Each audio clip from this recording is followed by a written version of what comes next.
വീട്ടുസ്വത്തോ കുടുംബസ്വത്തോ അദാനിയുടെ വീട്ടിന്റെ വകയല്ല ഞങ്ങൾ ചോദിക്കുന്നത്. ഞങ്ങൾക്ക് അർഹപ്പെട്ട, ഞങ്ങൾക്ക് അവകാശപ്പെട്ട ഞങ്ങളുടെ കടലും ഞങ്ങളുടെ തീരവുമാണ് ഞങ്ങൾ ചോദിക്കുന്നത്. ഞങ്ങളുടെ പരമ്പരാഗത തൊഴിലാണ് മത്സ്യബന്ധനം എന്ന് പറയുന്നത്. ഞങ്ങളുടെ ഒരുപാട് വീടുകളാണ് ഞങ്ങൾ പോയത്. ഇന്ന് ഒരപ്പം കടലിൽ പോകുന്ന നോക്കി 5, 6, 10 പേരടങ്ങുന്ന ഒരു കുടുംബമാണ് അവരെ കാത്തിരിക്കുന്നത്. ഇന്ന് ഞങ്ങളുടെ വീടുകളെല്ലാം പോയല്ലോ. ഫിഷറീസ് മന്ത്രി എന്ന് പറയുന്നുണ്ട് എവിടെയോ ഞങ്ങൾക്ക് ഏക്കർ കണക്കിന് ഭൂമി വാങ്ങിച്ചിട്ടൊന്നും. ഈ എവിടെയോ വടക്ക് ദേശത്ത് ഞങ്ങൾക്ക് വീട് കേട്ട് തന്നാൽ ഞങ്ങൾ ഏത് തൊഴിലെടുത്ത് ജീവിക്കും?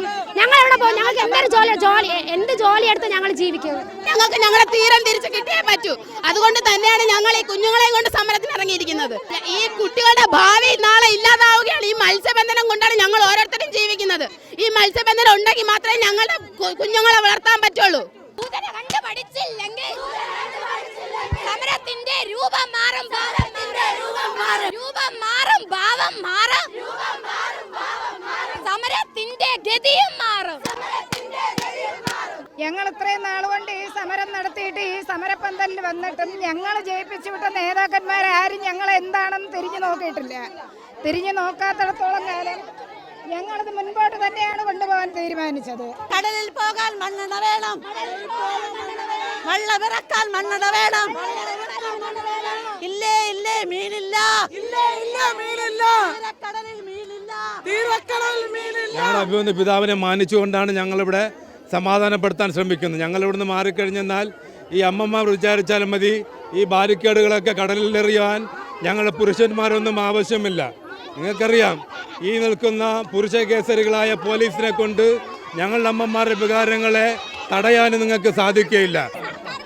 ഇവിടെ ഞങ്ങൾക്ക് വരും തലമുറയ്ക്ക് ജീവിക്കാനുള്ള മാർഗമാണ് ഞങ്ങൾ ഏക മാർഗം. ഞങ്ങൾ വേറെ ഒന്നും സമ്പാദിച്ചിട്ടില്ല. ഞങ്ങൾ ഈ കടൽ തന്നെ ഞങ്ങളെ മക്കൾക്കുള്ളതല്ല ഈ കടലാണ്. ഈ കടലമ്മയെ കൊണ്ടാണ് ഞങ്ങൾ ജീവിക്കുന്നത്. ബോട്ടിൽ പണിക്ക് പോയതിലാണ് എൻ്റെ ഭർത്താവ് മരിച്ചത്. എന്നിട്ട് ഞങ്ങൾ പതറിയില്ല. ഇപ്പം ഞങ്ങളെ കിടമാടമാണ് അവർ ചോദിക്കുന്നത്. 10 ലക്ഷം രൂപ തരുമെന്ന് പറയുന്നത് കിടമാട എടുത്തിട്ട്. ഇതിന് 1 സെന്റ് സ്ഥലത്തിന് തികയുമോ?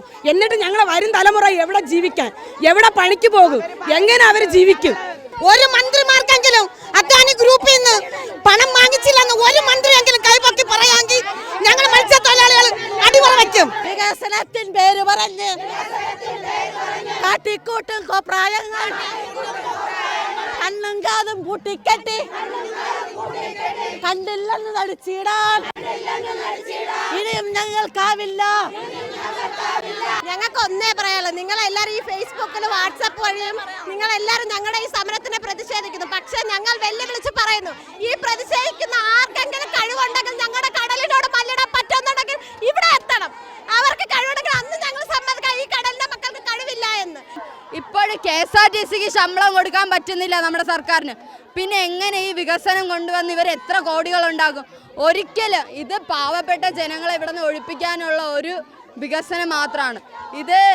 ഇതുകൊണ്ട് ആർക്കും ഒരു ഗുണവുമില്ല. വികസനത്തിൻ പേര് പറഞ്ഞ് ഞങ്ങളെ വീണ്ടും കൊല്ലാനായി കാട്ടിക്കൂട്ടും കോപ്രായങ്ങൾ കണ്ണും കാതും കൂട്ടിക്കെട്ടി കണ്ടില്ലെന്ന് നടിച്ചിടാൻ ഇനിയും ഞങ്ങൾക്കാവില്ല, ഇനിയും ഞങ്ങൾക്കാവില്ല. പ്രതികരിക്കും, പ്രതിഷേധിക്കും. കടലിൽ മക്കൾ പ്രതിഷേധിക്കും.